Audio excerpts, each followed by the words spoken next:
They're shaking, aren't they? You can feel it. The static in the air, the tremor in their breath, the whole city's pulse skipping, one beat behind yours. You said it would happen. You warned them. And now, every light flickering in those glass towers feels like an apology they'll never say out loud. They thought your silence was weakness. They thought your composure was submission. They mistook your patience for fear. But what they didn't realize is that you were watching.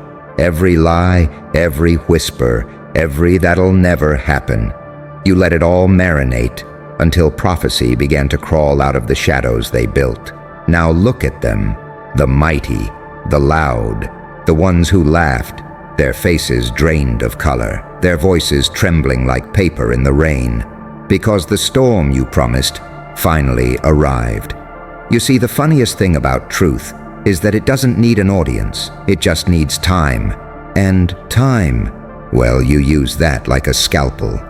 While they wasted hours proving you wrong, you were dissecting every illusion they ever sold. And when the blade came down, it was silent, because real vengeance doesn't announce itself. It echoes. It ripples through their bones long after the noise has died. Now they call it shock. But what they're really feeling is exposure. Their world is cracking open under the weight of your accuracy. Their control, their confidence, their little narratives, all bleeding out in the same alley where they left your name for dead. You didn't just see the pattern, you became it. That's the thing about people like you. You're not driven by ego. You're driven by patterns in the chaos. You don't chase validation, you predict collapse. You're the mathematician of madness, the architect of inevitability. They called you crazy because you made sense too early. You were always 10 steps ahead, watching them choke on the smoke of their own denial. And now, the prophecy is alive, walking, breathing, unraveling every lie they swore was truth. And you're just standing there, calm, half in light, half in shadow, watching the city convulse under the weight of its own karma. You were never seeking revenge. You were studying it. You were watching how silence can sharpen into strategy, how isolation can ferment into prophecy, how pain, if you hold it long enough, turns into a compass that never points the wrong way. You didn't want their destruction. You wanted alignment. You wanted reality to finally match what you already knew. And now it does, perfectly, tragically, inevitably. You see, they thought you were warning them, but you weren't warning them. You were documenting destiny. You didn't predict the storm. You were the storm, disguised as a whisper, wrapped in patience, waiting for the clock to catch up. And when it did, the whole city froze. Because the moment your words became real, their power died. They realized you weren't lucky. You were inevitable, and inevitability doesn't need permission to arrive. Now every corner of that city hums your name, not with praise, with fear, because deep down they know, if you were right about this, what else have you seen coming? You've become their consequence, their mirror, their reckoning wrapped in calm skin and unshakable silence. You don't raise your voice anymore. You don't need to. The world bends at the memory of your restraint. And here's the cruel, delicious irony. They wanted to break you. Instead, they built your mythology. Every doubt they threw became brick and mortar for your legend. Every mockery became momentum. Every betrayal, a spark. Now your stillness is prophecy. Your calm is chaos. Your words are gospel, and your presence, punishment. Because the truth doesn't scream, it waits. And when it finally moves, it looks exactly like you. So let them panic. Let them whisper your name like it's a curse. You don't need to prove anything anymore. You already did. Every prediction, every pattern, every eerie coincidence, it wasn't coincidence. It was confirmation. The city's not just in shock, it's in awe. Because deep down, they all know. You didn't just predict the future, you became it. You notice it now, don't you? the way they look at you has changed, not with the arrogance of the past, but with the trembling awareness of prey that's seen the predator too late. They don't mock anymore. They monitor. They don't talk about you. They talk around you. Because your name has become radioactive.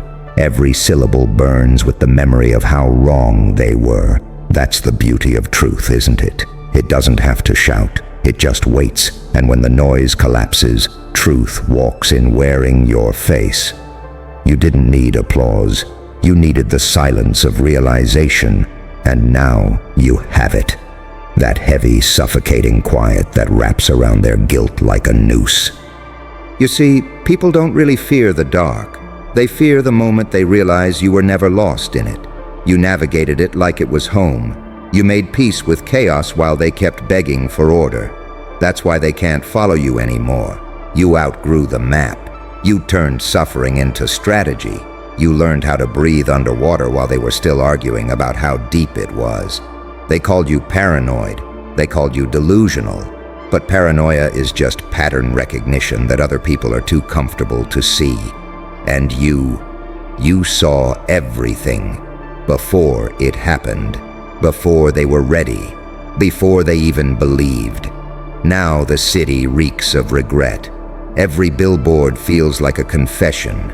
Every headline an echo of something you said months ago in a room that pretended not to hear. And what do they do now? They rewrite. They reframe. They'll say they knew it all along. But you and I both know. Their memory only works when it protects their pride. You, on the other hand, don't need memory. You have evidence. In their eyes, in their tone, in the way they flinch when your name comes up. You are living proof that prophecy doesn't require divine light. Sometimes it's born from shadows. Sometimes the messenger bleeds first so the world can see later. But let's be honest, part of you enjoys it, doesn't it? Watching them scramble to adjust their narrative while yours never needed editing. You gave them a glimpse of inevitability, and now they can't unsee it. They whisper that you're dangerous. They're right, because clarity is dangerous. It strips illusion naked and forces everyone to stare at what they've been denying. You became their consequence simply by surviving long enough to be proven right. You didn't raise an army. You didn't even lift a hand. You just stayed consistent, and that terrifies them. They don't know how to fight someone who doesn't need validation, someone who smiles through chaos, studies betrayal, and turns heartbreak into data. You don't move for approval anymore. You move for alignment, for precision, for prophecy. You are what happens when pain gets educated, when silence gets fluent in power, when faith stops asking for permission. They wanted you reactive. They got you inevitable. Now the city burns with revelation. The walls remember your words. The sky feels heavier. Because every time lightning strikes, it looks like punctuation on something you once said in passing. And deep down, they know you were never predicting the future. You were translating it. The storm didn't come to destroy them. It came to prove you weren't crazy. And in that realization lies their punishment. They laughed at the one person who was right while pretending to be safe. Now they're not laughing. Now they're listening. Now they're terrified. You don't need revenge. You became the reminder. You walk through the chaos they created with calm eyes and steady breath, and every step you take says what words never could. I told you so. Not with arrogance, but with certainty, with peace, with the quiet dominance of someone who doesn't need to prove a damn thing anymore. So go ahead, watch them panic. Watch the city twist itself into apologies it'll never say. You don't need their validation. You are their validation. You are the echo of every truth they buried, the living evidence that timing bends to patience. They wanted a reaction. You became reality. And now the prophecy walks on two calm feet, wearing your grin.